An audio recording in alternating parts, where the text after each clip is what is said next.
This is the 19th season of Bass Talk Live. BTL is presented by Bass Cat Boats, Strike King Lures, Aftco, Pro Guide Batteries, X-Zone Lures, Shoreline Boat and RV Repair, Spro, Gamakatsu, Big Bite Baits, The Bass Tank, Denali Rods, Beatdown Outdoors, and Sunline. BTL coming at you.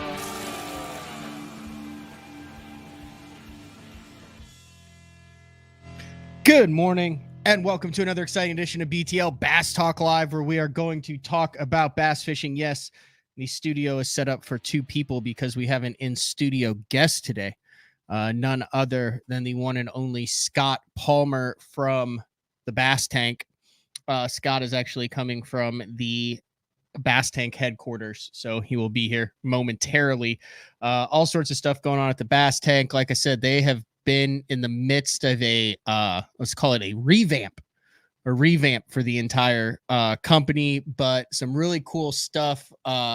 If you follow along with BTL, you know Scott was on earlier this year. We kind of got ran off the water because of severe lightning, but really good at on the water training and understands electronics, the ins and outs of electronics, and is taking advantage of that with some new programs that the Bass Tank offers. So when Scott comes in, he's going to jump in the studio. It's been a minute since we've had an in studio guest, and we're going to talk about all that. Until then, I do want to dive into the Bassmaster Open EQs, because just like there are some guys that are kicked out of the Elite Series, there are 9 new anglers that will be Elite Series anglers coming in 2024, and there's a number of guys that are pretty much dialed in as we head into the final Bassmaster Open of the 2023 season on the Harris chain.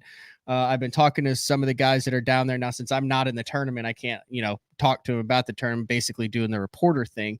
But I do know that in the MLF event that was there last week, I think I heard something like 90 to 100 guys locked down into a Popka. If you remember, that was kind of like the secret lake on the Harris chain that guys, that a couple of guys could go down and basically guarantee good finishes. But it'll be interesting to see this year, because of the hurricane that came through last year, how that fishery will fish differently. I always thought with this schedule going into the final stop of the season that Florida would be a total wild card, and the top of the standings are pretty much set. I think that the top 5 anglers, so Kenta would be 5th right now, but JT Tompkins and John Garrett are in no matter what. They could zero this tournament, not show up, do whatever. As long as they're in, as long as they show up to that tournament and fish, they're in. So JT Tompkins, John Garrett, you can say the same basically for Trey McKinney and Robert G in the top 4. Then you have Kenta. So it's the top 9 in the points. But Kenta is an Elite Series pro, so he double qualifies. So it's basically going to go down to the top 10. So this is where things kind of get interesting. You have Kyle Patrick and Logan Parks with a little bit of a cushion in 6th and 7th with 1304 and 1294. But then it's going to be a dogfight for those last 3 positions. That's Jamie Bruce, Canadian Jamie Bruce in 10th, Tyler Williams, who won an open on Watts Bar, in 9th, and then Kyle Austin, who guides, I believe, on out there in the Carolinas. Really cool dude, busted his ass this year. He is in 8th. So then you scroll down. This is where things get really interesting, because they have 1286, 1271, and 1263. So 1 point out is Wesley Gore. 7 points out is Sam George. Perennially, if Sam George fishes, he will be contending for the last spot on the Elite Series. Every single year that he's fished, I think he got like a boat accident last year, so he didn't fish last year. But other than that, he is always in the mix. Same with you have Logan Johnson in 13th with 12:55, but same with Joey Nania. Bad luck for Nania at Watts Bar. You know, he was in the squarely in the mix to qualify for the Elite Series pretty much every year that he's fished it. It had some electrical, some boat motor issues, and lost basically half of his day on the first day at Watts Bar, but he is still in it. He is only 12 points out of that final 10th spot, and then 15 points out is Bobby Lane, and that is the absolute wild card there.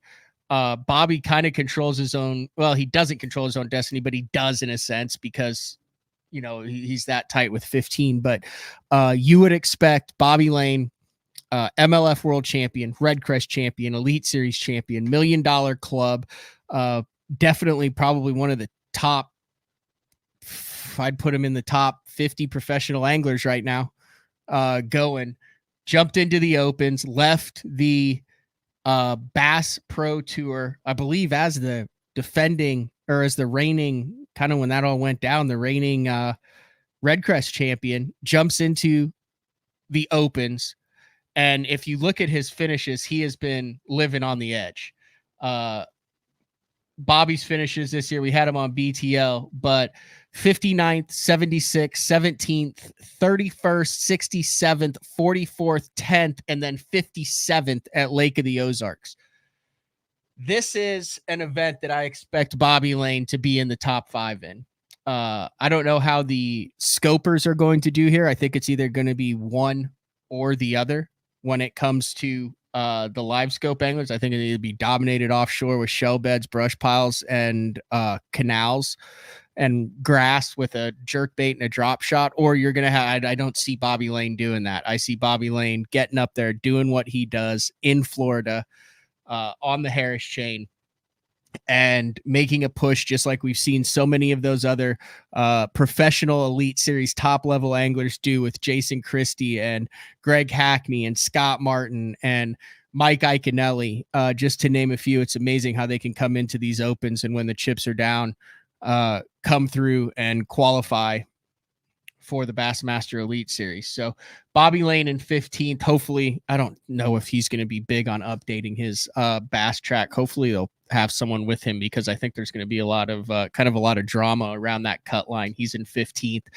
Jacob Bigelow in 16th, and then an angler that we have had on BTL following every single Bassmaster Open this year. You have Ben Milliken in 17th. So he's got 12:32. He's 31 points out. So Milliken has to do his part, and he has to hope that the field comes to him. One of the interesting things that you don't realize in the Bassmaster Opens is how hard it is to move up in points as the season progresses. That is because anglers drop. Guys like me, I'm on 40th in these points here. I don't have any reason to go. I'm an angler that is going to cause a point discrepancy, 1 point, because I'm not there. So there's fewer. The Opens points works on 200 points, 200 for first, 199 for second, 198 for third. You're trying to accrue as many points as you can. And when you only have 150, 160 boats in the field, then everybody gets at least 40 points. And when we start the season, you got 30 guys in a 235, 240 boat field, like when we started at Eufaula in Alabama, that showed up that didn't even get a point. They literally spent $1,800 plus all the practice, plus all that, did not get a single point. Now you're showing up and you're getting 40 points. So 100-point gap in the first one is much more, or is much less significant than a 100-point gap in this tournament. So it's really hard to make up those points because everybody is getting points. So like, you could make up 100 points very easily earlier in the year. Now it's really hard to make up 30 or 40 points. Plus you're also dealing with, either at this point in the year, the third tournament, the last tournament in each division, and the last Open, you're dealing with guys who are having A, good years, and B, are locals and who understand the fishery. So it is really hard to make up points in this.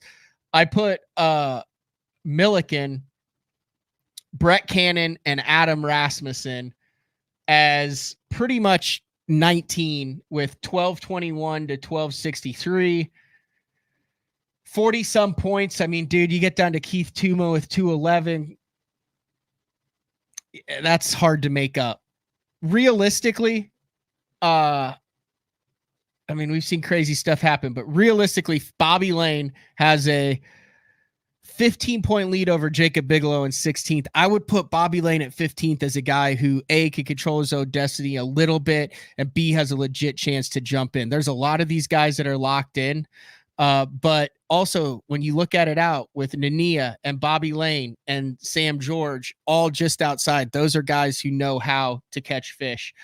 And then you jump down Cody Stahl, Hightower, Upshaw, and Upshaw is not going. He's not going, and he's 1171 to 1263. He's 90 points out. That's how hard it is to jump out. But the field is taking shape. It's very interesting to see what's going on, and I will also be interested to see how Bassmaster. They've had 2 great live productions, both on Lake of the Ozarks and on Watts Bar.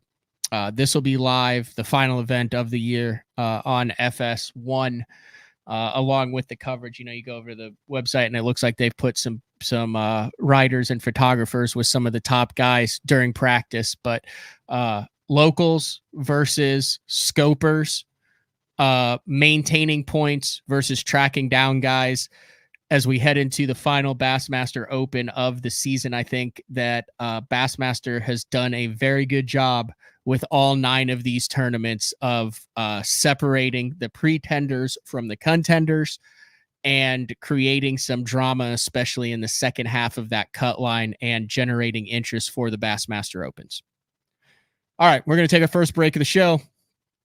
When we come back, we're going to dive into some bass tank related things, some electronics related things, and Scott should be here by then. So it is BTL on a Wednesday. We'll be back right after this. The new Puma STS has been redesigned from the ground up. With the angler, design, function, and performance in mind, nothing on this new offering was compromised, and the only thing carried over from the previous version is the name. Based on the Soft Touch series hull that started with the flagship Jaguar, this new model is nimble and performs incredibly well at all speeds with either a 250 or 300 horsepower engine. Featuring a new 96-inch wide-body footprint, this hull measures out at 20 foot 7 inches in length. Industry-leading design coupled with tournament-winning performance. The Puma STS from Basscat. Feel the rush.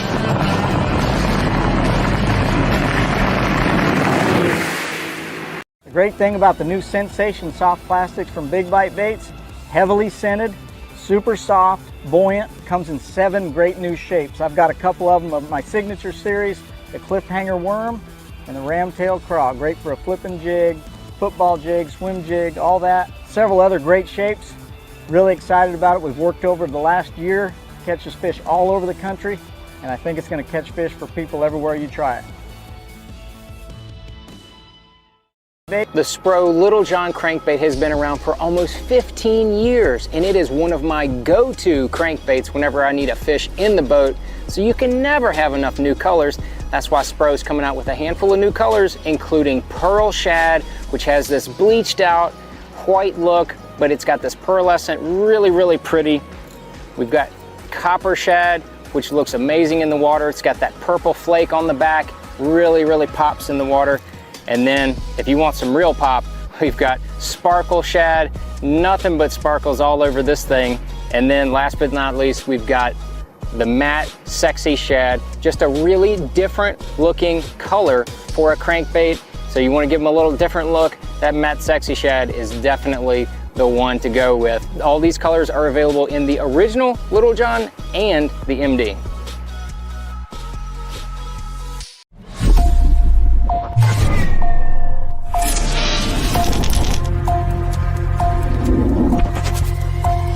Everything you need, one legendary brand. Top 1 Strike King.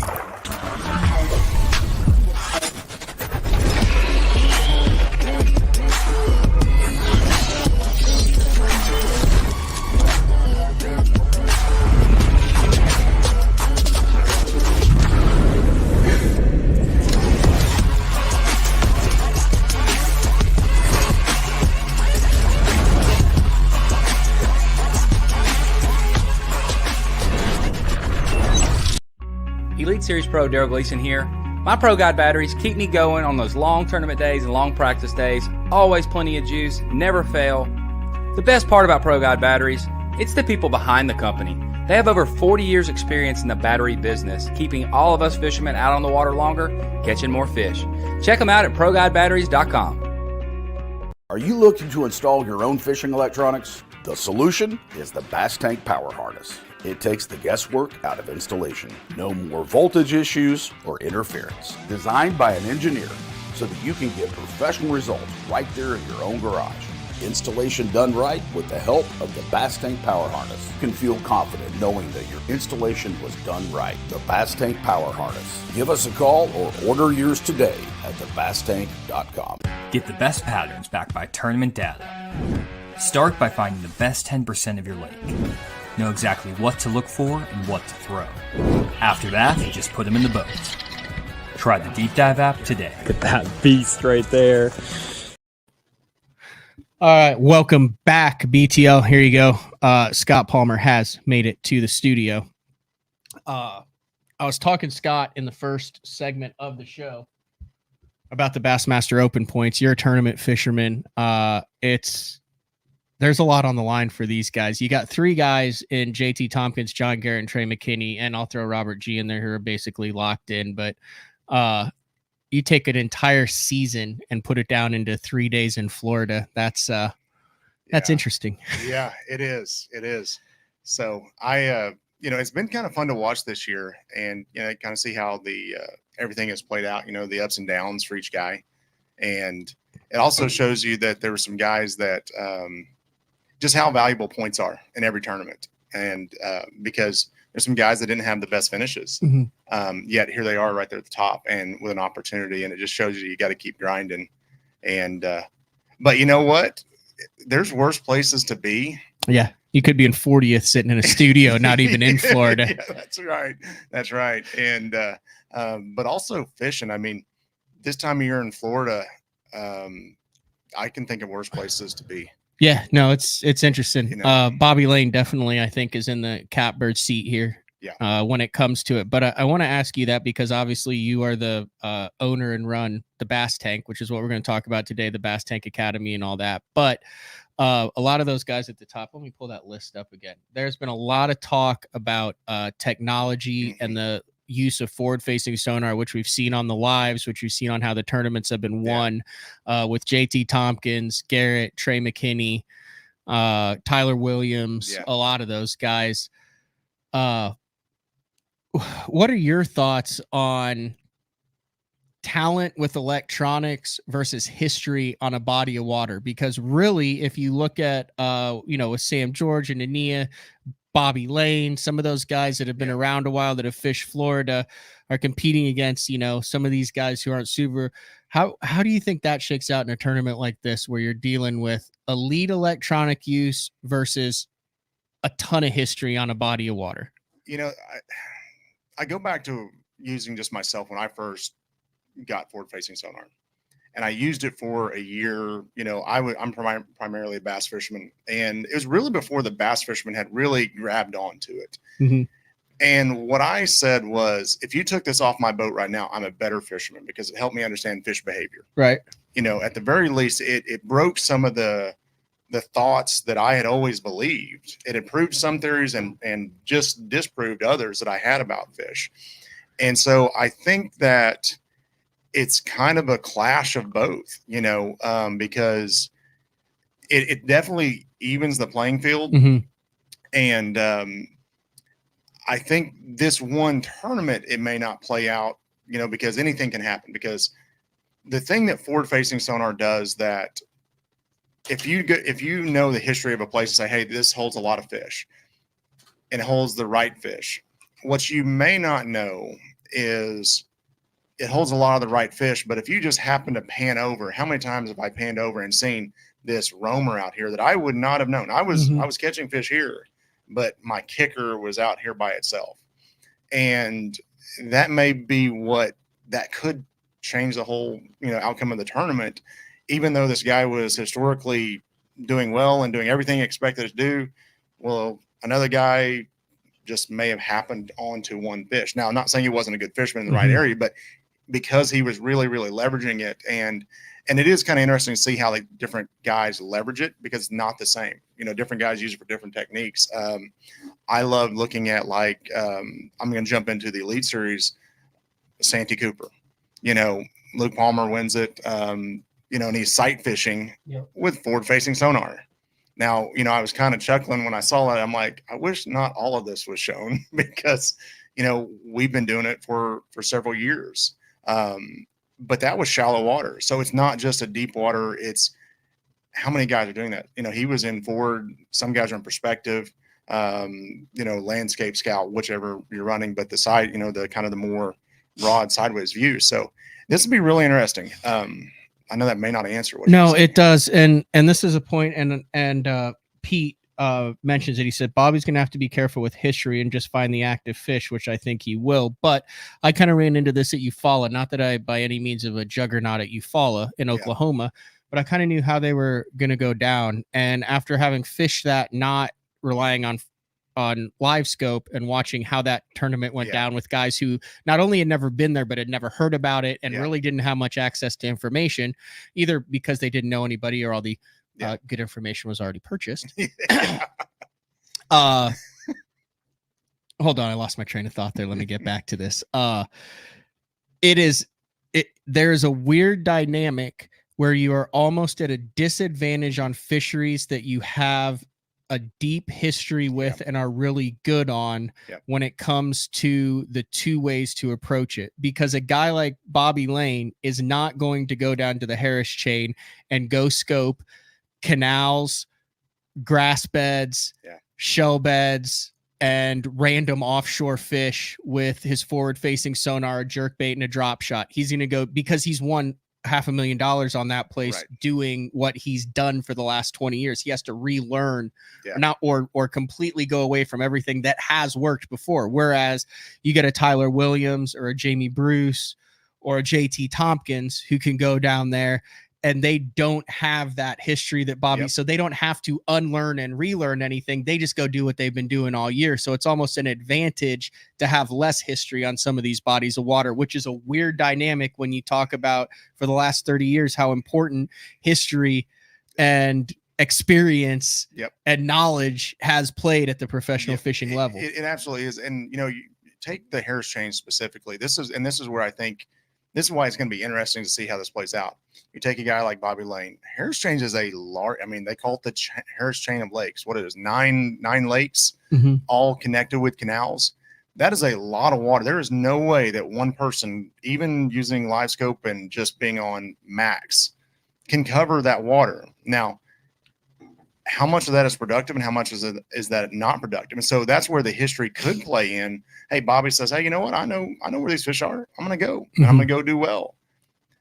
Can the live scopers, the forward facing sonar guys with no history, go run into those fish in this expansive body of water? You know, and, you know, you take some of the other bodies of water. Yeah, they're big bodies, but they still have key spots. There, you can still break it. This down. has winning spots in 7 of the 9 lakes. That's exactly right.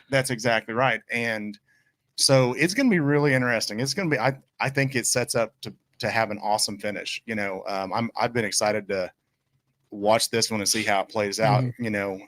So it'll be very, very curious. Are you Dr. Seuss fan? I like Dr. Seuss. Yeah. So he's got one of his books or whatever you want to call them. It's called the Zacks. Do you remember that one? Oh yeah.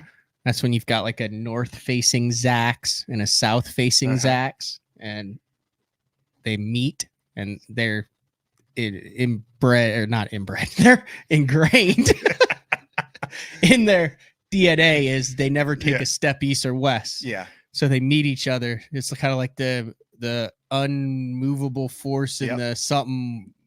The unstoppable force in the immovable object or whatever. So these last 3, I'm looking at these points because these are the guys. There's basically, I'm saying there's 3 places. There's going to be 3 places up for grabs. Let's go 4. Let's go Logan Parks, Kyle Austin, Tyler Williams, and Jamie Bruce. Based on the year that they've had, the guys I know, I can't see any of these guys tanking. Yeah. You got the $1 million man in Logan Parks You've got a guy who spends probably 320 days a year on the water guiding for multi-species out at Santee Cooper and Kyle Austin. You got one of the hottest young anglers fresh off a win in Tyler Williams. And then you have a very talented Canadian angler in Jamie Bruce. Yeah. I can't see any of them bombing this event. But then you go down to the guys who are looking to move up into it, and you do Wesley Gore, Sam George, Logan Johnson, Joey Nania, Bobby Lane, Bigelow, and Milliken in 17th. Well, there's 3 or 4 guys in there that I can't see not making a move. Yeah. Not top 10ing, not being like, oh, well, that's what he does. It's time for them to go. Yeah. So I legit think it's going to come down to, for 3 or 4 of these guys, I think the last 3 are going to be in by like 5 points. This may be one of the tightest, I can't tell you the history of it, but just on the gut feeling says the last qualifiers, the last ones in, it's going to be a really, really tight race. It's maybe one of the tightest margins of victory or qualification that we've seen in recent history. I'd be curious to know what is the tightest? I mean, I'm sure there's been this is it right now. It's definitely, as far as making it, by far you have to have the highest average. So Jamie Bruce is in 10th, which it kind of surprised me. He's got 2 sub 100th place finishes, but he's got 104th, but then he goes 18th, 30th, 46th, 13th, 3rd, 122nd, and then 9th. So those average it out. But I mean, the guys cash a check in 1, 2, 3, 4, 5 of the 8 events. He has 4 top 20 finishes in it, which really average it out. So I mean, in order to be in this thing, I thought it would take a 60th place finish. I mean, you're talking like a 40th place average, which is shocking in 180 to 230 boat tournaments. Yeah. So. And that shows you that there's been some consistency, at the top, I guess, if you will. It's you can't afford to have a bunch of bad tournaments. This is it's been a fun year to watch, just the way it's played out, with the younger guys, that's the they're thing. 21, they're 18 to 21. And like I said, there's a number of ways that those anglers have arrived at those results. Yep. And it'll be interesting. I'll say this. I won't take anything away from it because there's been 0 rule breaking whatsoever. I mean, they've done it above board. I know JT Tompkins, I mean, there's no other way to say it, works his ass off, is obsessed with making the Elite Series, spends hundreds and hundreds of days on the water, spends weeks at fisheries before they go off limits for the 30 days. And there's no substitute for time on the water, dedication, and being obsessed with a single goal in mind. Yep, that's absolutely right. But there's got to be something that's done, and with, I don't want to say information, with purchasing of information, with gathering information through Benjamins. Yeah. And I think, and without throwing anybody under the bus, I mean, there's just been rumors that that's been done at a high level with lots of dollars by certain anglers. I can't give you any specific examples. So I'm not talking towards anybody whatsoever, but it's one of those things that I believe has happened for a long time. I'll call it out, and I may get some hate for this, but the reality is I suspect that this has happened. This isn't anything new. No, it's not. And I get information for damn near every tournament that I fish on the Bassmaster Opens. Yeah. I've never paid for information. I've never bartered for information. But like, if I've got a buddy on that lake, I'll call, say, hey, what are they doing? Where it is? Can you got anything? I've gotten waypoints before. Yeah. I've given waypoints to other guys before, but it's always been because of an established relationship that I've had. It's never been a business transaction. Right. Does that make sense? Right. Absolutely. So I'm not sitting here saying that I've never, that I think it's bad to get information. I think, we talk fishing. People who are in fishing talk fishing. And we saw on the BPT when they had hey, you can't talk about anything with fishing or anything. It was really weird because then people had to learn the other guys' kids' names and understand that there is life outside of fishing and talk about non-fishing stuff.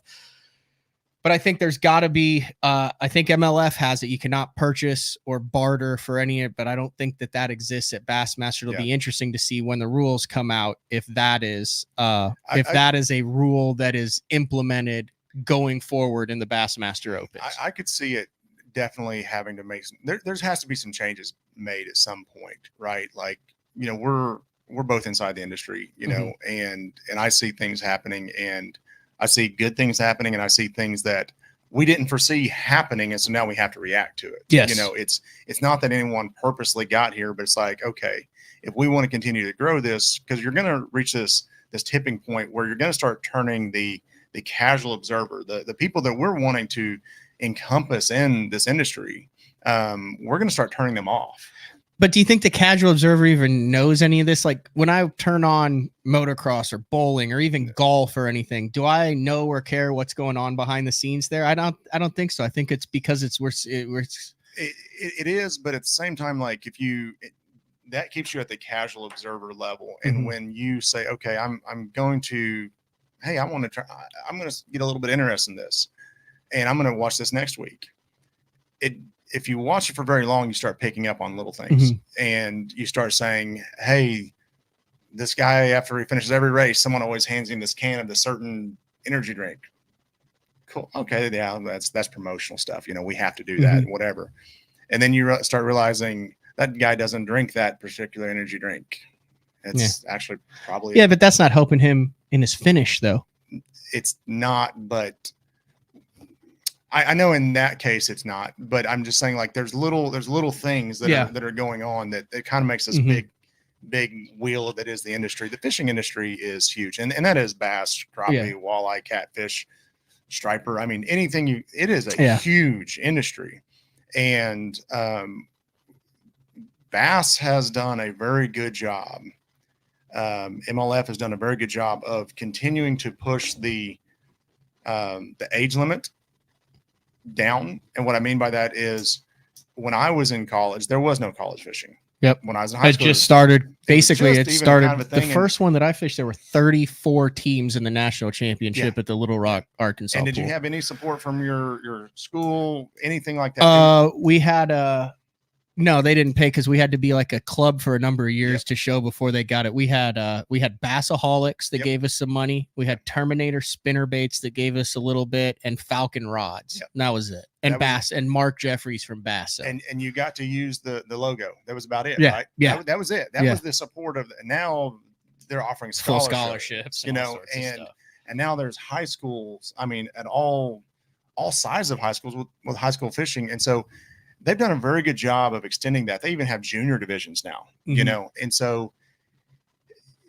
but are we doing it the right way? You know, that's the question. And it's great that we're offering this out, you know, to these younger generations, because that's what's going to be the future of our business, of our industry, of our way of life, if we want this to continue. And so, but do we make it so tough where you take this kid who's got this dream of being on the elites, and he says, I have to buy information at a very high level. You know, there's difference in, like you said, having relationships. We all talk. You know, I've got friends that they live on different bodies of water. If I get a tournament there, if it's within the rules, I'm gonna, you know, just kind of pick their brain, and I'll freely give in information that I have, you know, not trying to violate any rules, but I'm not gonna go pay for it.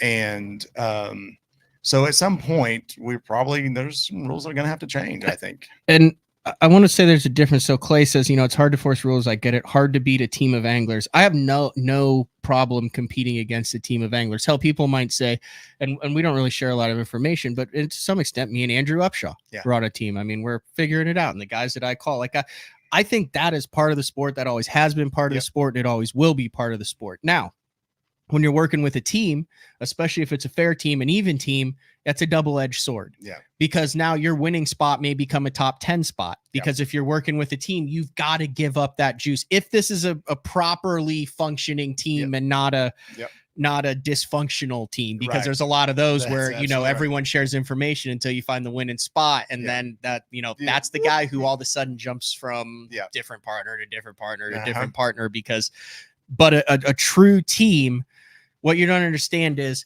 yes, it'll probably be easier if you work with a team of guys to cash checks. Yeah.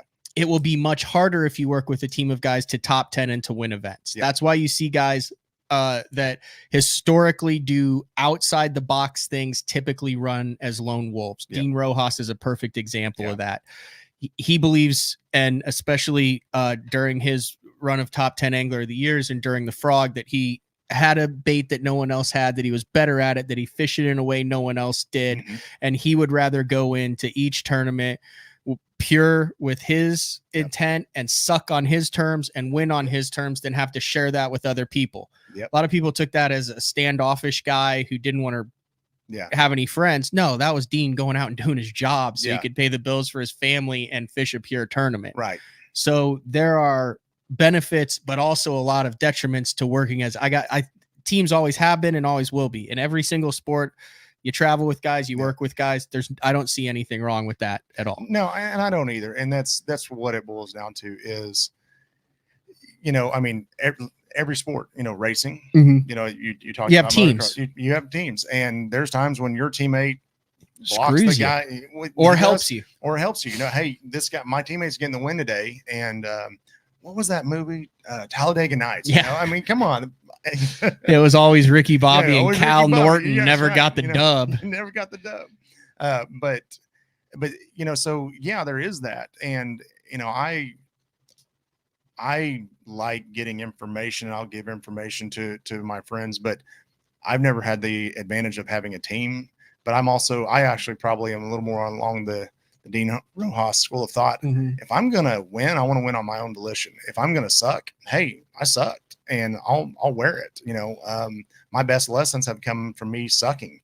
I'm like, well, okay, then, if nothing else, I know not to do that. But there's nothing wrong with teams. If you say, you know what, I'm good with this. That's okay. In my opinion. Yeah. Like I said, it's a slippery slope, and you you can't take anything away from any of the anglers that are doing it now because it's not illegal. Yeah. And then I struggle with the, I wasn't planning on going into this, but I find this interesting because you're a fish head, you think about stuff too. And like I said, we will get into the Bass Tank Academy and that later, but I struggle with the, we'll call it a moral dilemma, right? So there are some guys that say, it's not illegal, but your intent is to gain an unfair advantage and it's a gray area. Yeah. But then you can take the flip side of that and say, okay, it's either legal or it's illegal. There is no gray. Yeah. If it's not illegal, then you're doing nothing wrong and you're maximizing your playing field. And if you're not taking advantage of that, then you're not fishing at the best of your abilities or taking advantage of every resource that's available to you. And you're an idiot for doing that. So I'll make it very simple. I am trying to get an unfair advantage every time I'm in a tournament. Absolutely. And you say, well, hang on, Scott, that's kind of, what are you saying with that?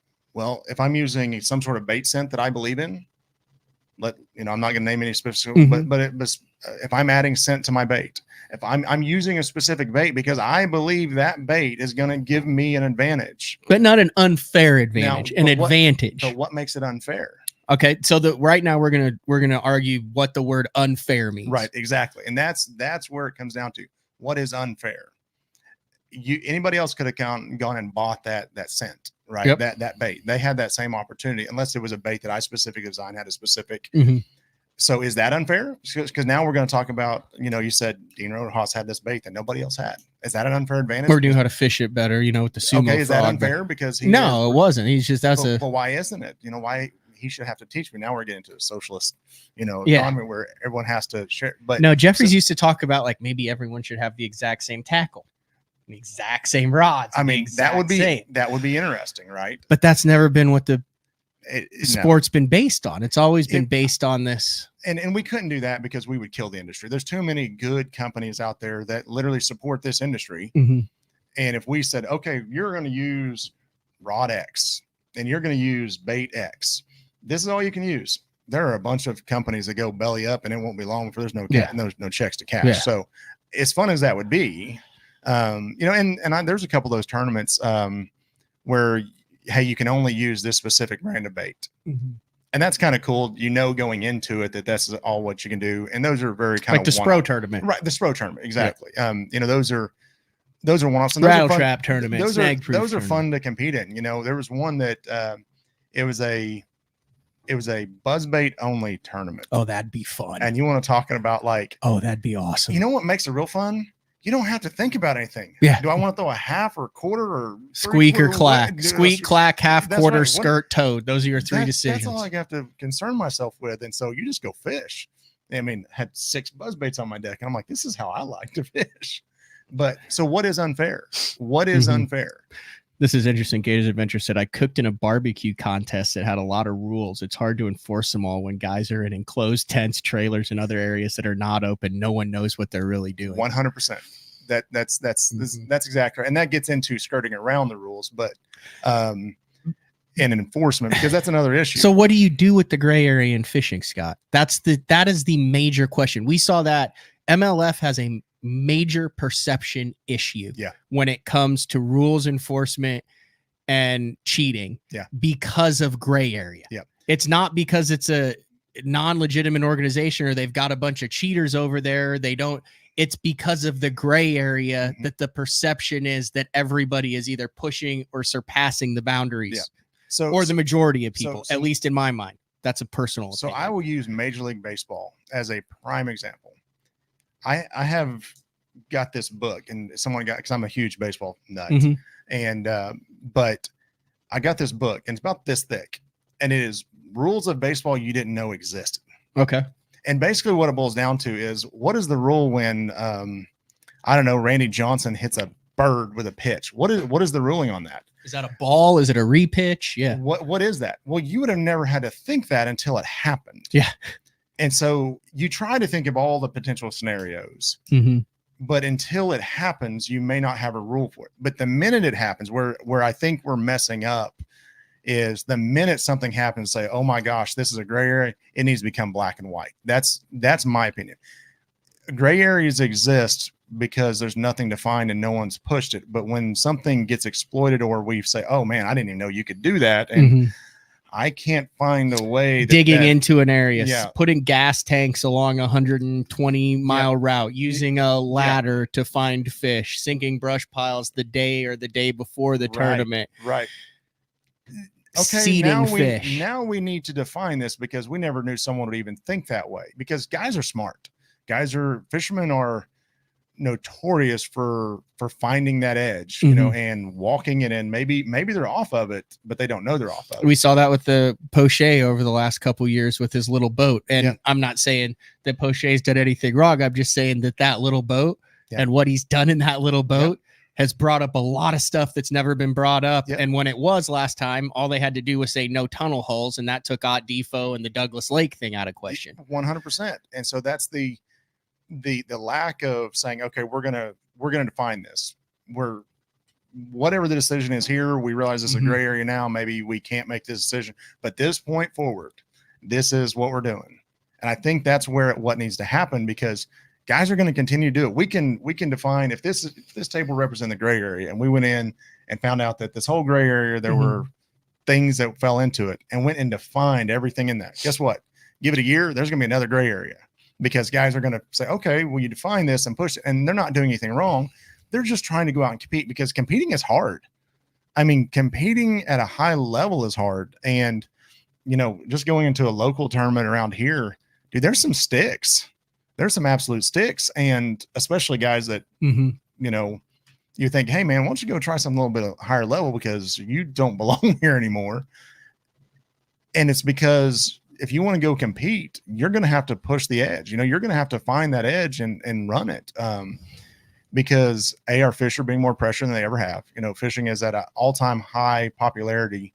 And so you have to figure out ways to get to unpressured fish, or to trick fish, show them something they haven't seen before. And that's getting harder and harder and more creative, so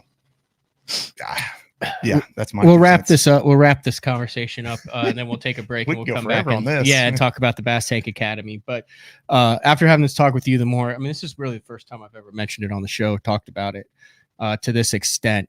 The word for me is unfair. And you started out by saying you're trying to gain an unfair, but I think you're trying to gain an advantage. So there's a massive difference between you can gain an advantage, you can gain an unfair advantage. So, but again, I go back to what is unfair. No, but advantage, you're trying to gain an advantage. An unfair advantage to me would be in a scrupulous or underhanded way. Do you have an example?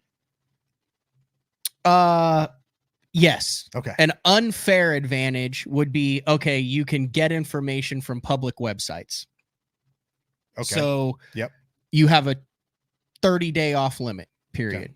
But 2 days before practice starts, there is a quote public website that goes up. And if you know the address to this website, it has a list of GPS coordinates, and it is a public website for a day and a half. Well, there's only specific people who know of this website. Yeah.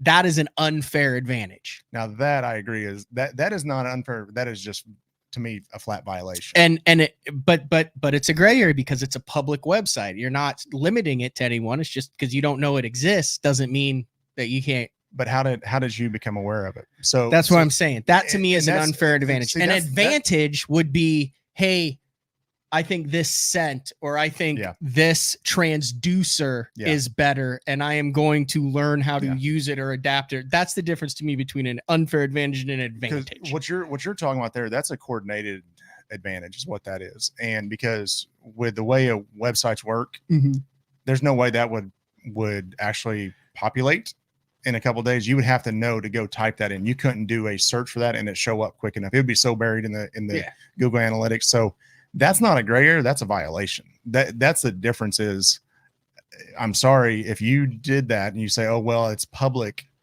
It is, but it's unknown. And you were purposely given that information. Show how many visits were to that website. Show how many times that was indexed.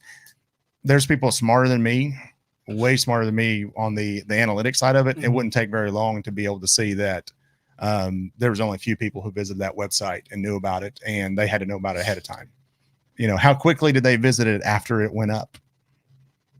Yeah, I just think the whole sport is based on having an advantage over whether it's you sharpen your hooks more, you change your line. Those are all things to gain an advantage, to reduce variables. I think the word unfair in front of it is the key. If you're saying unfair, if your definition of unfair, and then that's kind of what I'm trying to get is, let's define unfair. If you're saying that it's unfair because no one else would have that access, you know, and I think that's what you're basically putting it, is saying, you know, because I go fish against, you know, Elite Series guy X, he's going to have an unfair advantage in a one day tournament against me because he's a better fisherman than me. That's not fair. Why am I fishing against him? Well, the reality is it's just he's a better fisherman than I am, you know. And so here's the actual definition: not based on or behaving according to the principles of equality and justice. There you go. Unkind, inconsiderate, or unreasonable, not following the rules of a game or sport. So, but then that it was good until that last one, not following the rules. And that's where they say, well, look, we're following the rules. Okay. So unfair, not following the rules of a game or sport. That is why I think when it comes to God, my mind just went totally blank. Yeah. What is the deal where they hook you up? Lie detector test. Yeah. Polygraph. Polygraph. That was the word. When it comes to the polygraph, I think a lot of it, and I mean, I've heard that Bass specifically this is a question that anglers want on the polygraph given at the top level right now. This is an exact question, the exact wording of it. Yeah. That anglers on the top level have told me is a question that has been inserted recently into polygraphs, which is, did you intend to gain an unfair advantage with your actions? And that covers a lot of things. Boy, that would be tough. Did you intend to gain an unfair advantage with your actions? See, I would fail right there because but the word unfair, and Scott, that's the deal. That's why I want to define it, because my definition of unfair is actually probably closer to just an advantage. But I'm wanting to, if I can run better equipment than you, I want to run it. But that's not unfair. That's totally fair because I mean, I guess what I'm getting at is, like, if I can have the best of the best and I can limit you to the worst of the worst, I'm going to do it. I mean, if you ain't cheating, you ain't trying, right? I disagree with that. There's a difference. I mean, you run an entire company based on it gaining an advantage by understanding, and learning, that's right, and teaching. Yeah, that is not an unfair advantage. And that is called homework. Right, and that's what it boils down to. And that's why I say. And I know you're playing devil's advocate. I am very much so. I'm very because I agree with the true definition of unfair advantage. I 100% agree with that. Yeah. That is, let's make this as fair as possible because it's tough to compete. I mean, like I said, I go back to it's tough to compete, and make no mistake, guys. I want this to be fair. I'm very much playing devil's advocate. I'm not advocating for truly limiting certain guys to certain equipment or whatever. I do believe that the unfair advantage, especially what you said, you know, that is a prime example. And I don't even think that's an unfair advantage. I think that's cheating. Yeah. I think I don't know how that's even a gray area, because it would be, you know, okay, so this is how you fix that. You can't access information, and guess what? You're going to cut your face off pretty quickly. And this is accountability. This comes down to accountability. Show me when you got those waypoints. Now I've got to keep a file. I've got to keep a file download to show the date that I obtained those waypoints, and say, okay, are those outside the 30 days off limits? If or they're not, whatever the off limits, whatever the off limits is. And if you see this download that was 2 days before, sorry, you should have done your homework before then. Anything else you should have been, you know, during practice. Okay, fine. That's going to show up on your unit, but I'm talking about download file for this waypoint, because if you go to a public domain and download that has to get to your unit. And so there's going to be a trace log there, and there's too much money involved, and the anglers are demanding too much. I'm not saying they're demanding too much money, but they're wanting to increase the money that they're putting in their pocket. So guess what? If you want more money, it requires more accountability. It does. So yeah, at the end, I agree with you. You know, it's a never ending. And I guarantee you, they were having these discussions in the 1970s with Roland Martin. Yep. And not that, but I mean, Roland was he pushed the boundaries. Yeah. He also won 9 Angler of the Years. Yeah, absolutely. He's also one of the greatest legendary bass fishing Hall of Fame members that have ever been. So yeah. It's an interesting discussion to have. And I do feel like, especially across all the platforms, there's more and more people that are talking about it instead of having a kind of bass fishing's dirty little secret. But like I said, I don't think no information is the answer. I don't think it can be no information. I don't think that's enforceable. I don't want it to be enforceable. I think you should. Hard to enforce. I think as you get into it, you earn relationships but like I said, there's a difference between a business transaction,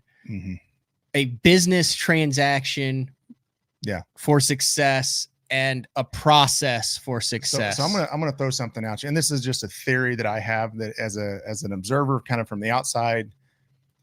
I've watched the Opens and, you know, the Elite Series, and you start seeing guys that tend to generally finish together. And what I mean by that, their finishes are similar in location. Yeah. And then you start looking at it, you're like, I started kind of cracking a little bit, and I said, I think they travel together. And they're not doing anything wrong, because I'm pretty sure that's well within the rules to share information with competitors, right? Every tournament 100% goes down all the time. Right. I call exactly. That's constantly during the time, and unless I'm freaking smashing them, then I'm like, I'll call them whatever. But you know, and so I will tell you that watching it and seeing guys place together, like, oh, they're traveling together. I've kind of watched, and you can kind of see these guys are talking, and their practices are going good. And now sometimes, you know, one guy, you know, even sharing information, you could say, Scott, go throw this, and this on this spot. That doesn't guarantee that I'm going to catch them, because my cadence isn't going to be the same. The timing may be wrong, you know, like bow position, conditions. I'm not the same fisherman you are. And so there is some of that factor in it. You know, the angle, it does come down to the angler executing, but it's just interesting to watch it. Do you remember when the underspin came out? Yeah. Remember that tournament when everyone smashed them, when no one had heard of an underspin outside of a few guys, and everybody at that tournament was out there in the middle of the creeks throwing an underspin? No. When was that? Huh? When was that? That was Bassmaster or FLW? That was Bassmaster. It was on what lake was that? But they were out there in like Had it been a spotted bass lake? Was Yeah. it Hartwell? no, it wasn't. It was it Old Hickory? It was a spotted bass lake for sure. But it was like I just remember thinking, cool, I would have never figured out the underspin, but then I looked at all the guys that threw it, and they all worked together. Yeah. Well, look at the A-Rig in 2011, Yeah. Paul Ice. No one had ever heard of the A-Rig. Elias has one good day on the bridges with it, and all of a sudden, everybody has an A-Rig on day 3 of the tournament. Yeah, absolutely. Yeah. And I'm not mad at the guys. It was just like, okay, they clearly work together, and that's just part of it. That's definitely part of it. So,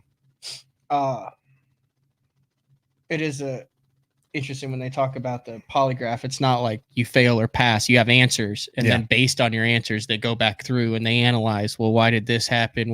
What's your answer for this? What's your answer for that? Yeah. Like I've called the tournament director in a tournament, and I've been like, hey, I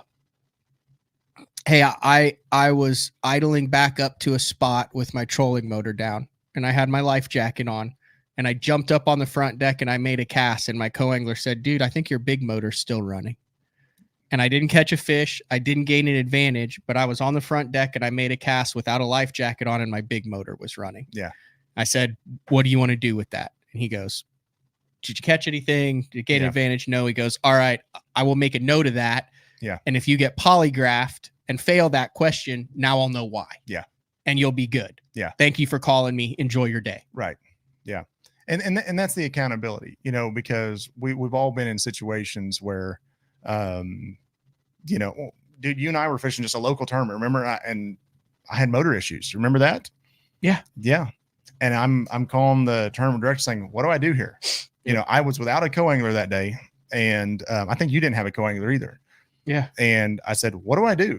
I called the director. I said, hey, what do I do here? Because I'm stuck. My day is ruined. I've ran into this situation before where I can't bring my fish in. I can't send my fish in. I've got to come in with them. I've got to leave my boat. Mm-hmm. And the tournament director said, hey, this is a weird situation, but if you want to park your boat, you can jump in with another and fish out the back of his boat. Now, I don't know where that fell on those rules, whatever, but at least you communicated with the tournament director. Yep. We weren't trying to do anything. Now I ended up not doing it. I just trolled back and whatever, because I really didn't want to leave my boat floating around. That would have been weird. I've done that a lot.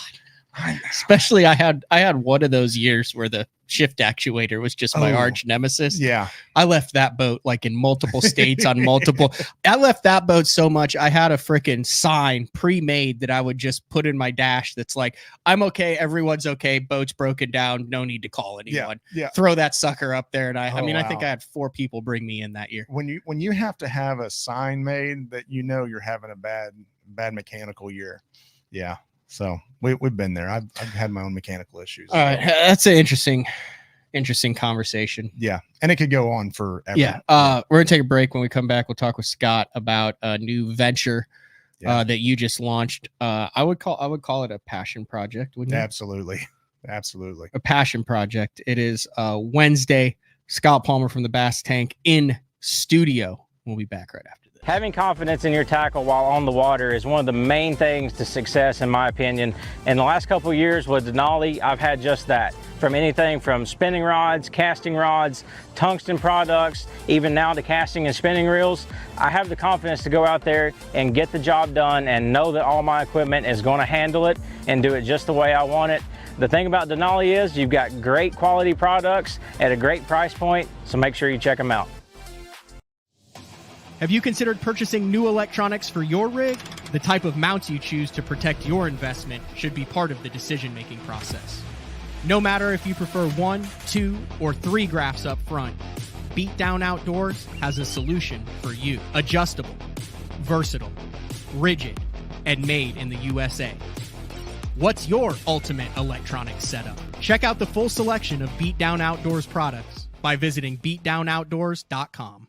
Shoreline Boat and RV, dock rash, storm damage, collision repair, that deep scratch or gouge from trying to access that secret creek. Shoreline Boat and RV can get your prized possession back in mint condition and looking good on the water, fast. All repairs are done in-house, so they're able to get your boat or RV back to brand new quickly. All Shoreline's work comes with a rock-solid warranty. Find out more at shorelineboatandrv.com. Kansas City, Austin, and Tulsa. I'm the kind of guy that never leaves a house without a pocket knife, and Gamakatsu's come out with the EDC series of knives. EDC stands for everyday carry, so whether you're on the water or off, you can always have it with you. The best thing about it to me is that assisted open feature. With this D2 blade, you've got it right here at your fingertips, so if you can't find your scissors, you need to cut a knot, you need to cut your braid, you've always got it. Make sure you check it out. Never leave home without your Gamakatsu EDC knife. Born in Japan, using technology, innovation, and precision, Sunline produces the widest selection of fishing lines at the most technologically advanced line factory in the world. Manufactured at the strictest tolerances to produce victories at the highest levels of tournament bass fishing. From household names like Christie, Swindle, and Cruz, to young guns like Cook, Logan, New, and Welcher, they all trust Sunline to take them to the top of the leaderboard. Choose the line that will give you the strength to guarantee your confidence. Sunline. Welcome back to BTL on a Wednesday, talking with Scott Palmer, owner of the Bass Tank in studio. Thanks for coming to the studio. I know that's a little bit of a drive. Hey, it's all right. I prefer being in studio. It is much nicer. It is. I can read you. I still need to cut the backside of that it's studio okay. desk out. We'll get to that at some point. Yeah, I know. Well, that's kind of my job. So you've been a little bit busy, from what I can tell. Yeah. People are already chirping me that Texas is going to beat OU in the Big 12 championship. I didn't know if we were allowed to talk about, Yeah, we can talk Texas. about. Yeah. Yeah. Are you an OU guy or an OSU guy? Huge. You're an OU guy. guy. That's what I thought. Yeah, huge OU guy. Yeah. So I was, I'll be the first to admit I was nervous going in. I didn't know what to expect, because my heart got broke last year. Oh, we got smoked. Yeah. Well, not just that, but with expectations, it looked like we were doing really well, and then the season kind of flipped on its head. And so I didn't know, I didn't want to get too high, and Texas is a good football team. And, but I think OU has made some very, very large strides. And I do fully expect to see OU and Texas in the Big 12 championship, which I think, let's just be honest, would be really, really funny, because the Big 12 does not like OU and Texas because they're a little move and just a final, little jab at the Big 12 as they leave. And, I could see Texas beating OU in the Big 12 championship game. I could see OU winning again. I think it'd be another bloodbath, be good football. Let's just call it what it is. Be good football. It would. All right. Let's get into this and I'll be able to share the screen over here on the Bass Tank. But I guess it kind of dovetails into what we talked about in the first segment. Yeah. Because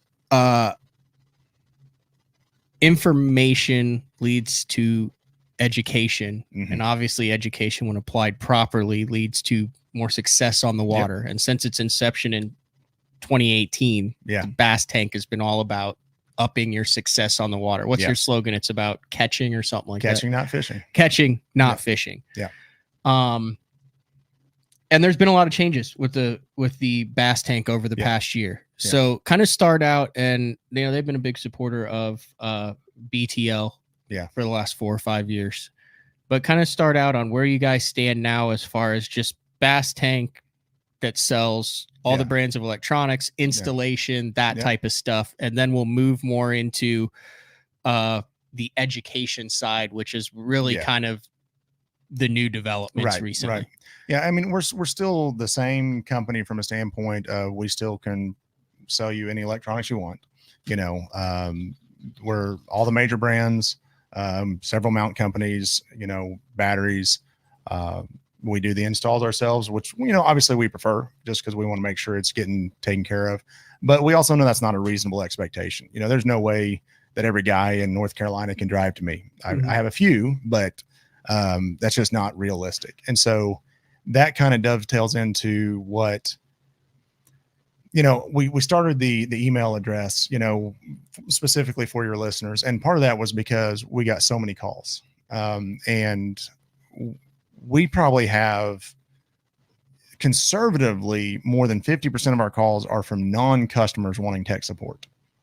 I mean, that is a very high number with the call volume we have. And as much as I would love to help every one of those people, at the end of the day, I am trying to run a business, and unfortunately customers had to, kind of take precedence. And so we can't serve everyone the way we would want to. And that's kind of dovetailing into the academy, is how can we serve everyone and make everyone a customer essentially, and give them the support they need. And the academy was something we, honestly, I'm not going to tell you this was something that just came up overnight. This has been on our heads for several years. It's not been able to get it off the ground. And, this year, with some of the changes, I said, we're going to lean into this hard. I firmly believed into it, kind of get back to our roots of teaching people how to use their equipment, and not just the people. I don't care if you didn't buy your electronics from me, come sign up with the academy, and we're going to teach you how to do it, and we're going to support you. And I say I don't care. Yes, please buy your electronics from me. But I'm saying, if you didn't, I don't want to. I don't want to isolate you. I don't want to isolate you and make you out to be a bad person, because some people just don't know about us. And so it's that's kind of what started this. And so, I made the announcement at ICAST that we were launching, and we're a little bit behind. We were ready to go, and then we ran into a couple of things that kind of like, oh no, but we finally got it to go live. We did a little bit of a soft launch, saw a couple bugs. Anytime you launch something like this, guess what? There's going to be quirks. And so we got the majority of those worked out. And this week we've really been pushing, having some good success. Again, as more users come in, we're finding a few little things to tweak. And so, one of our big deals on there was we did an installation course, and there was over 25 hours of raw video footage of doing an install. Okay. And now it was my boat. It was we chose to do that one because it had nothing installed on it, so we could start from a fresh. Yeah, I thought it'd be the best video quality, but we broke that down in about 3 hours of, and one thing that I was real adamant about is so many times it says, hey, now you do this, and it shows someone getting ready to do something, and it shows you the finished product. It doesn't really actually show you doing it. Look, we're showing you how to drill holes, and literally watch us drill a hole. You see several times in the video me struggling to push a wire. That happens. Like, we're not immune to it. And too many times, I've seen these videos that like, oh, and then you push this wire through, and it's like, cling, the little chime, and the wire magically. No, that's not how. I mean, I pushed it from one direction, couldn't get it. Tried pushing it from the other direction, couldn't get it. Ended up pushing it from the original direction, and it went in perfect. And you saw, we show that. And the whole mantra is, we're not hiding any secrets. We're going to show you the good, the bad, the ugly. And we do this every day. And so that was a big one for me. And then we've got that's for the annual subscription. You get access to everything, install course. And then, as we develop more master classes, those will be available as well. And then the monthly, you don't get access to that, but you get the other me going into nerd mode and my guys. And that's going to be pretty fun in itself. We've got a lot of videos in the chamber ready to drop and do. So it is a subscription based service that you do you can go to the Bass Tank, thebasstank.com. Yes, thebasstank.com. And click on it, or you can go to thebasstankacademy.com. Correct. And click on it. And then we didn't get a chance to go through this, so we'll just do it live. I do it with every other company that has this. That's fine. There's like a link deal or something that you get a discount if you do it through Bass Talk Live. So right now we're doing an introductory rate. Okay. And so normally the monthly is $24.99. Yep. Right now we're doing an intro rate of $9.99. And that I'm probably being too cheap on that because it's going off like hotcakes, and then the annual is $249.99. We're doing it for $149.99 right now. Okay. So it is rocking and rolling. Now, if you are already a Bass Tank customer, you should have got an email from us. And we're giving you an even deeper discount on that. So check your email, sign up through that link. Because and go to check your spam and junk too. Check your spam, junk, all that good stuff, because we definitely want to reward our existing customers, but also offer something to guys as well to come in. And then, through your link, hopefully you've got it pulled up there. I'd like you to go, if you're here, go through his link, because I'd like to know. I'm going to put the link in the YouTube description, but I wanted to make sure, we'll wait till after the show. I wanted to make sure I had the right link in there. Yeah. Because it went to like my affiliate page when I did it the first time. And I don't know how that stuff works. Okay. I'll make sure he's set up right. Yeah. We might have to hit the Cracker Barrel and then come back and do it. Yeah. We'll make sure it gets set up correctly from that standpoint. But that's, and it was funny when you and I did the On the Water show. Yeah. Okay. Yeah. That's where I was going with this. Is this like on the water type stuff? Because I didn't know anything about everything. It's everything. There's a lot of on the water stuff. There's some where I'm just sitting in a classroom, doing whatever. It's everything in between.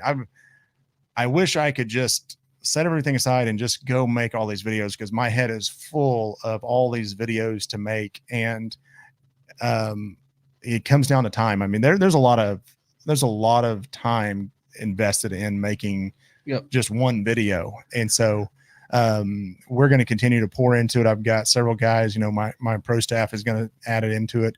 We'll get into some fishing, tips, sure, but that's not the main focus. The main focus is absolutely electronics, installation, just deep stuff, not just. My question is, what is this going to offer that a guy can't just go YouTube? Okay. And I'm glad you asked that, because I was going to lead into it. I'm not going to sit here and tell you that all the information that I'm going to put out there is not on YouTube somewhere. Okay. But good luck compiling it together. That is the big deal right there. Yes, you can go find a blah, blah, blah. We did it.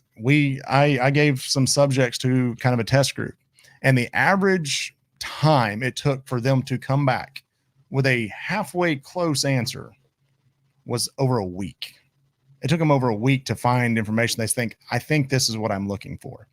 And so you're going to get several different levels, because I can't talk to everyone. And what I mean by that is, a lot of times I talk to you, I see the glossy eyes. Yeah, that's just me in general. Okay. Well, then, but that doesn't mean that you can't get to where I get off in the weeds. Right. And so I understand little bits. Like if you tell me, if you talk for half an hour, there's 3 minutes of it that makes a lot more sense when it's done. So that's valuable to me. Absolutely. And so I'm definitely going off, and this has been part of the other problem is on social media, I get like 30 seconds to a minute. Yep. And half the time when I get done talking, my camera guy looks around and goes, that was 5 minutes. Well, that was the information I'm trying to get out. So this gives me an opportunity to really nerd out. And so I'm excited, as you can probably hear, because I get to nerd out. And but I've got other guys that are going to give some of the we'll call it the upper level stuff, the higher view. So then you can kind of understand that maybe.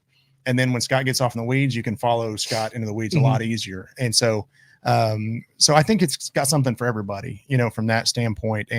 But this is the idea of, dude, we're going to get into some electrical theory, some Ohm's law.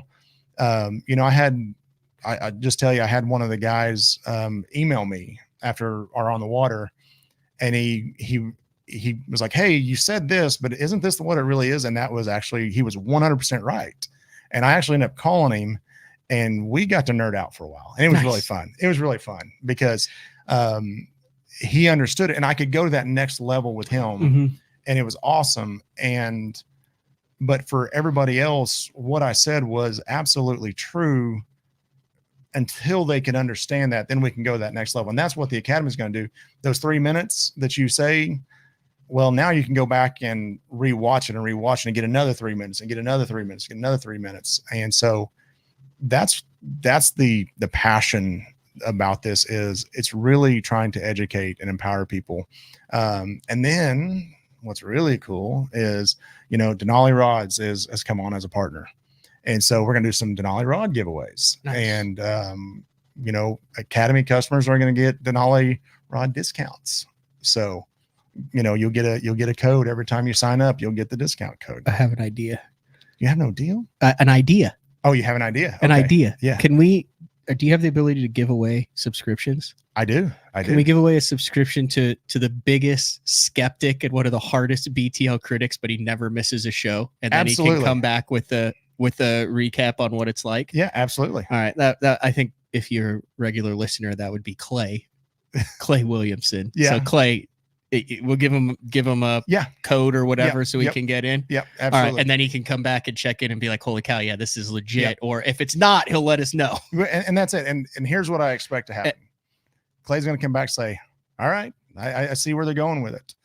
And he's going to want to see it in 6 months. But Clay, I'm going to give you the full year so you can see what this thing builds. So why don't we do this, Clay? You see it now and see where it's at in 3 months and 6 months, and you just be our guinea pig. Can we do one more? Can we do two? Yeah. We'll do two. His name is Bass Turds Fishing, BASSTURD, but he compiles all the stuff from all the day fours. Doesn't miss a show too. He's also got to leave for work too. Those two right there. Okay. Yeah. Two OG BTL. Now he's way more positive than Clay, so you'll be guaranteed a great feedback from him. Clay, I welcome feedback, whether it's good or bad. I really do, because I want this product to be something that is not just snake oil. Do you want him to email you or me? Email you. Okay, Matt at Clay. I'm very positive. You're also a little bit of a critic, but that's okay. And so both of you guys email me, Matt at basszone.com, with the Bass Tank Academy in the subject line. Yeah. And then I'll send you guys a. He wants to know, how will this help with my Helix 5 GPS? Not yet. It won't yet. I'll just flat tell you, it won't yet. I can only cover so many brands so fast. But okay. But I take that back. That's not true. There's some generic stuff in there, non-brand specific. I mean, if he's just wanting GPS, or is he wanting the whole Helix side? I don't know. But see, Clay, stuff like this is where he said, I have no business doing anything with real electronics, but you can learn about real electronics now. Yes, you do, Clay.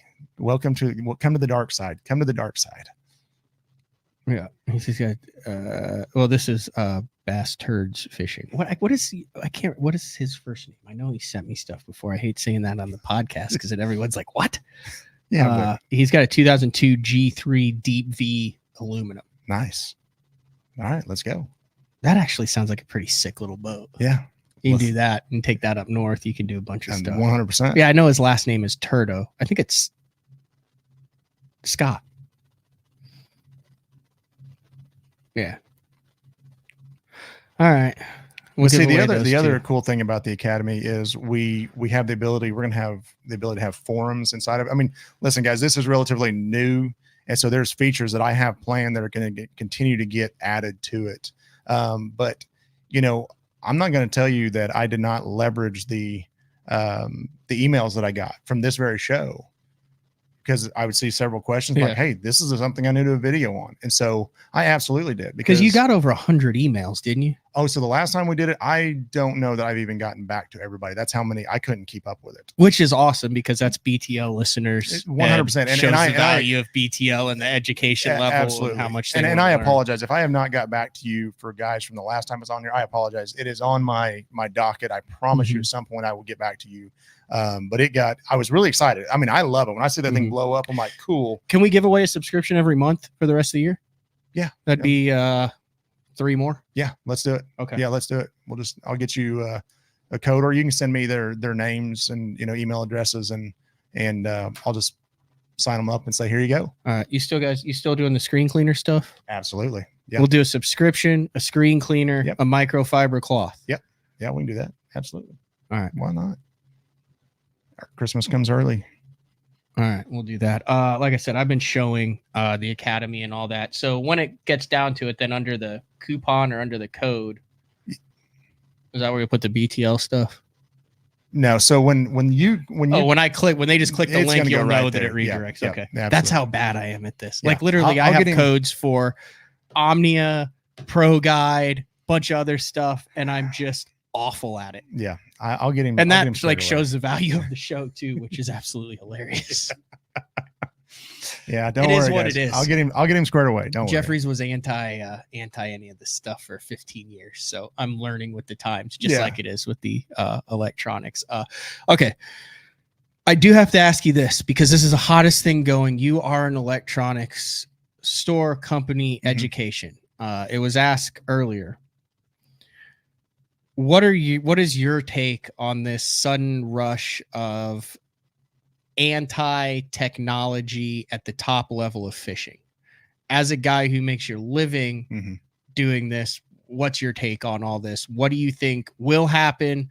What has been your experience with it? And what do you think should happen?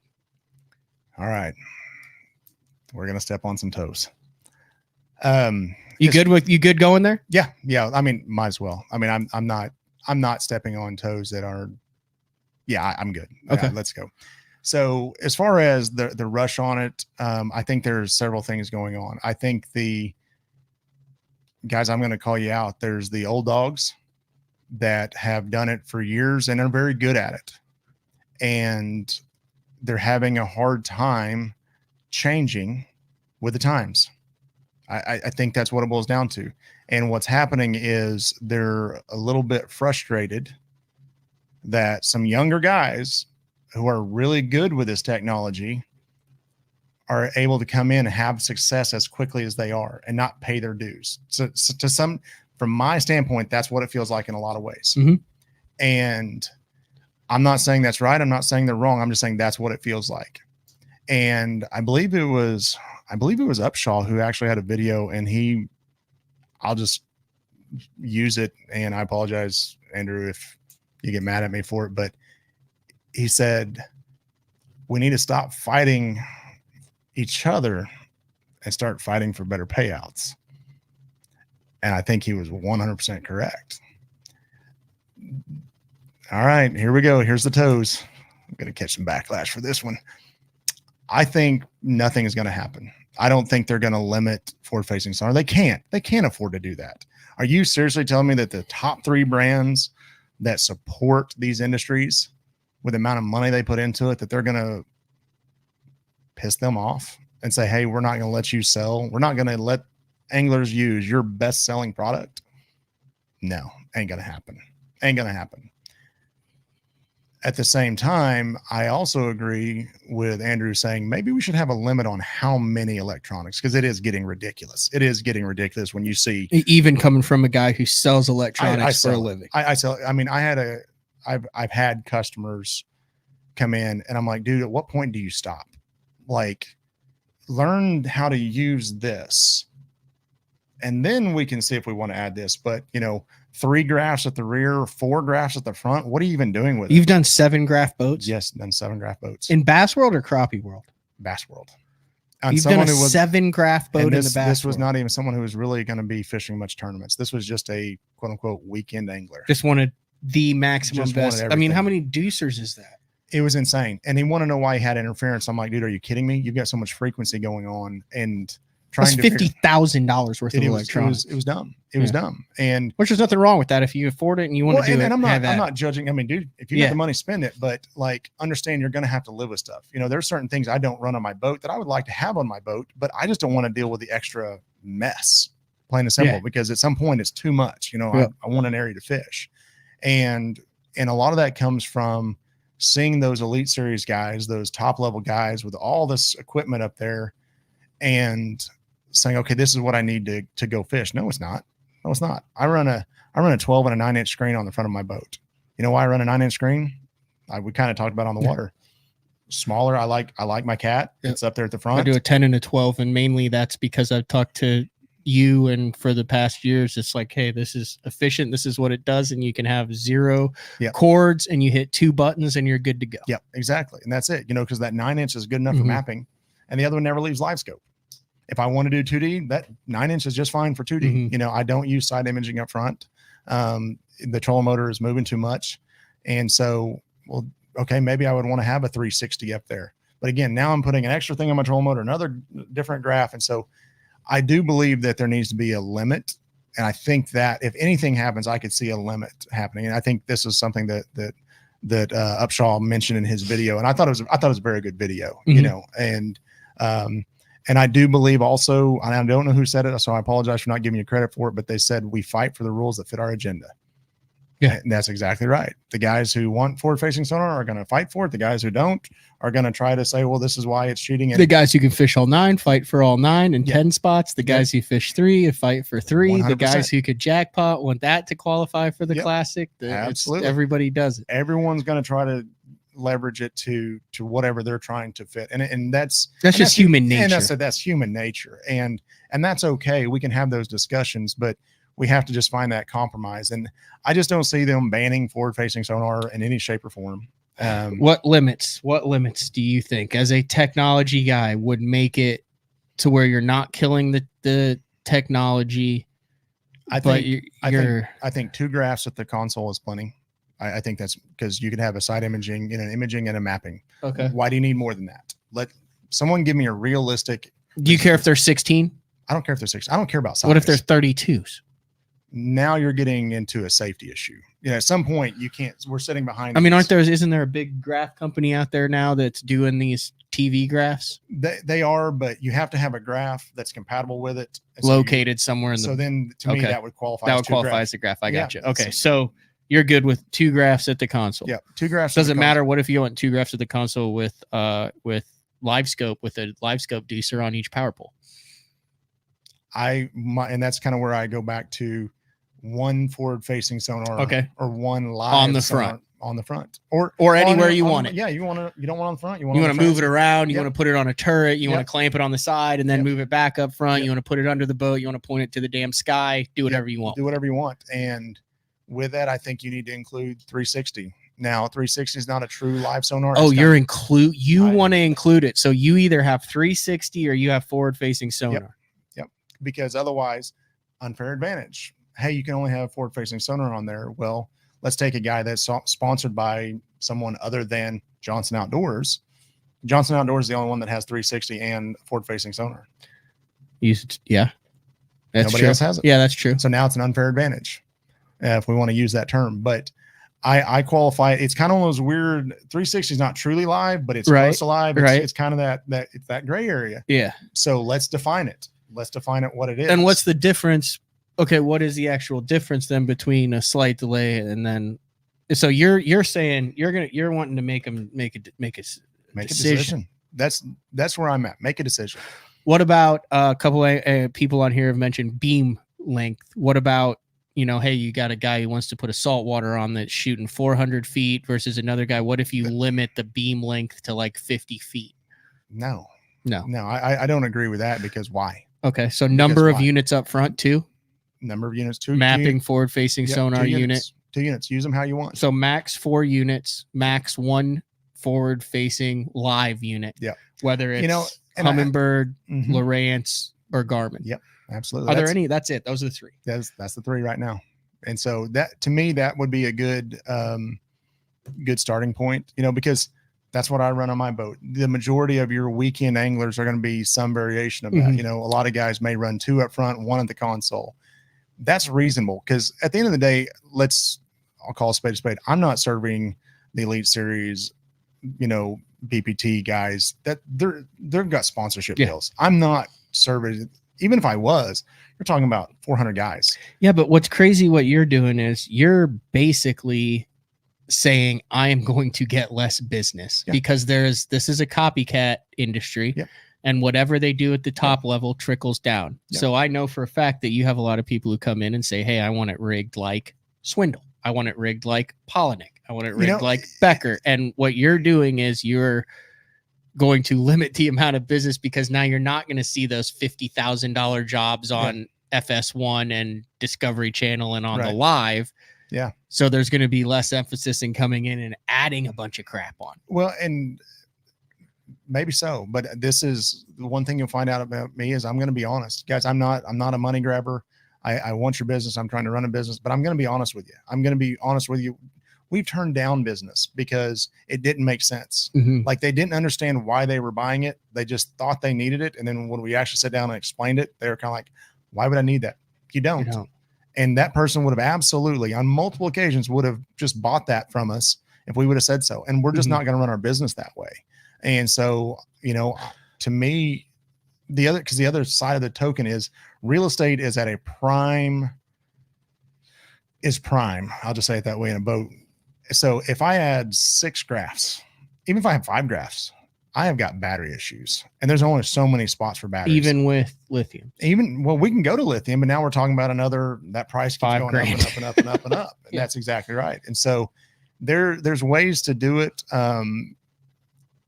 But boy, you have to start giving. And that's the thing. You have to decide what you're going to give and take. It's all a give and take. Aquaview. Yeah. What are your thoughts on that just as a whole? We're in Oklahoma. I feel there like, are very few lakes in Oklahoma that it would be. Dude, up north it is. I know. People don't fit. I literally talked to someone at the Open. Yeah. And they said, how's it going? And I won't say their name. Don't. Yeah. And they said, how's it going? And I said, good. I said, I'm getting a few bites. Yeah. Good ones, big ones, 5, Yeah. 6 pounders. They're like, what do you mean? And I'm like, I'm getting a few good bites. I think, and they're like, you're fishing? They were dumbfounded. Yeah. And I said, yeah, it's practice. Yeah. And they go, why do you not have an Aquaview? And I'm like, I don't know. I mean, I'm from Oklahoma. I've thought about it. He goes, dude, I haven't made a cast in 3.5 days. I'm like, well, how do you know it's there? He goes, I drop the thing down. I bang it off the bottom. I wait and see what smallmouth come in. And he goes, if they got a little mouth and a hump on their head, he goes, I know they're a 5-pounder, and I mark it and I see how many are there. And he goes, dude, I've got like 20 schools. He goes, you're freaking wasting your time. Yeah. And I said, well, how many of these? He goes, everybody up here is doing it. That's worth their salt. Yeah. He goes, we're not fishing at all. He goes, the first time I'll fish is tournament day. Yeah. And I'll go straight to that freaking school fish. Yeah. Is it in the rules? Like we sell Aquaview. We've got a good partnership with Aquaview. Yeah. I have an Aquaview in my boat that I take in and out. When I go up north and I'm fun fishing, you better believe that's in my boat. And it's really fun. You know, a lot of it I'm doing for content because it's really cool to see them fish come up there and do it. But should that be included in a lot forward-facing sonar? Is live cameras like that too? I think that's a practice thing. Again, define it. You know, like you're not allowed to use that in a tournament, are you? I don't know. I don't think you are. I don't know. I think it's different for each organization. And I think you can drop down and see what's in there on tournament day. You know, there's some that won't let you use it at all. You know, it's no, hey, no skin diving, no scuba diving, you can't get in the water. This is the same conversation before the internet was around that guys were having about guys hiring single engine planes to fly over bodies of water to take pictures and see where the grass was, where the clear water was. This is nothing new. This is just the 2023 version of what has been going on since the 1960s. Yeah. To gain an advantage, not an unfair advantage, but an advantage to bring it full circle. Yeah, 100%. And so, you know, let's define it. You know, I don't think that truly fishing, the problem with using an Aquaview where I don't think it becomes an unfair advantage is you have to be pretty well vertical to drop that camera. You have to be on top of those fish. Yeah. And if you're going to try to fish for those, sometimes you can, you know, but if you're in 10 foot of water, now if they're on a bed, those fish aren't moving, you know? And so, then that becomes, we just have to define it. It's not like you can use that camera like you like can't cast that out. live Like, scope. right. Exactly. Although I'm sure that eventually one day, I mean, maybe not in our lifetime, but maybe so. And one they day could do that in 6 months if they wanted to. You have a telescoping pole that goes down. You could have it on a turret. You could turn that camera whichever direction you wanted to. It's going to be crazy to see what happens, you know? And so so here's what I think. We need to get this stuff defined now before we have the next big technological breakthrough. And we're so far, like, we don't even know, you know, whatever. You guys go do what you want, you know, just, but whatever's out there, whatever, you're going to be on top of it. Yeah, that's absolutely. With the Bass Tank Academy. Yeah, absolutely. And they're either monthly or yearly subscriptions. Absolutely. We gave away 2. We'll give away some more. $9.99 a month right now. You can just sign up for a month. This isn't an auto renew deal on the monthly. It is, but okay. But if you sign up, and as long as I think it's like within a week before or 5 days before. So you can try it for a month, or if there's a course or seminar that comes out that you hear about, you can sign up for the month and get that. But I mean, there's a lot more advantages just for the year. There is. That's like I did with Johnny's app. Once I realized that it was legit, I just signed up for the year. He gave me a code and I was like, no, dude, if I'm going to talk about this on BTL, I was like, I need to pay for it, have it just like a working customer. Yeah, 100%. And did it. So I just bought the yearly, which I'll do for the Bass Tank Academy as well. Yeah, we'll get you set up from that standpoint. And you know, the other cool part about this is you know, Academy customers are going to be able to we're starting a loyalty program with a Bass Tank. and Academy customers are going to get some really special deals that, some, we'll call them rebates, I guess, on purchases for use of future purchases. So really excited about that. We've got some other partners that are coming on board as well that, it's the interest in it from the industry has been really, really high, surprisingly high. And so we've got a lot of people. I'm excited to see what this is, kind of, I put a point in it today. Hey, this is what it looks like and what it looks like in 3 months and 6 months, a year from now. And I'm probably going to look back a year from now and go, man, can't believe I launched it with that little That's bit. how it always is. That's how it is with this show. I've looked back and been like, I can't believe this is what we did a year ago. And then you look back 5 years when you thought it was awesome and you're like, God, this really, but that's the evolution. And you've also done a little bit of a Bass Tank rebrand, some different color combinations, a little bit different look to it. Yeah. I think it looks good. Yeah, I think so. It was time, kind of just freshen up, I guess, and I like it. Again, positive feedback from that, and it goes well with main guys over there, you, John and Jonathan Harrison, yeah, and Jake, and then Shannon Young's our marketing guy, and so and then Jesse's my install guy, so that's pretty much the team right now, and we'll probably be looking to hire somebody before too long because summer times are always a little bit slow, so we can kind of deal with more of a skeleton crew. But I suspect as we get into the holiday season, it'll probably kick off again, and so we'll want to staff up again and be ready to push this forward. Do you want to throw any contact info out if people have questions about the Academy that might lean them in a direction? If people have other questions, or are we keeping that on the down low for now so you don't get smoked? No, I mean, you can always reach out to us at contact@thebasstank.com if you've got questions about the Academy. You can always call us, straight up call us, right now, like I said, being in the summertime, late summer, early fall, we're kind of in that pre-holiday lull. And so my guys can definitely handle the phone. 918-509-7864. And then if you just go to the Bass Tank, it's like the Ohio State University. Yeah, that's right. Basstank.com. You can message us, just put the name and contact info in there. 100%. Put in that contact, heard about it on BTL. Yeah, and that's it. Please reference BTL just because I like to know who's coming from here and, from that standpoint. But I'm excited about this. This has absolutely been a headache to get up and running. And Shannon, it's a passion project. And it's a passion project, and Shannon has done, got to give him credit. He has done a lot of work on this. I think the poor guy probably hasn't slept in a couple months. I didn't realize he was so into the whole cooking, barbecuing stuff. Last time I was there, we started getting into that, and then I started following him on the social medias, and he is dialed. Yeah. He's probably need to get him to bring a smoker up and smoke something. Bring some. I have to think about that. Do like one project at a time. Yeah, one project at a time. All right. Anything else you want to get in here? We're an hour and 40 minutes in. I mean, from the Academy, I think we're good from that standpoint. Are there any questions? How long do we have?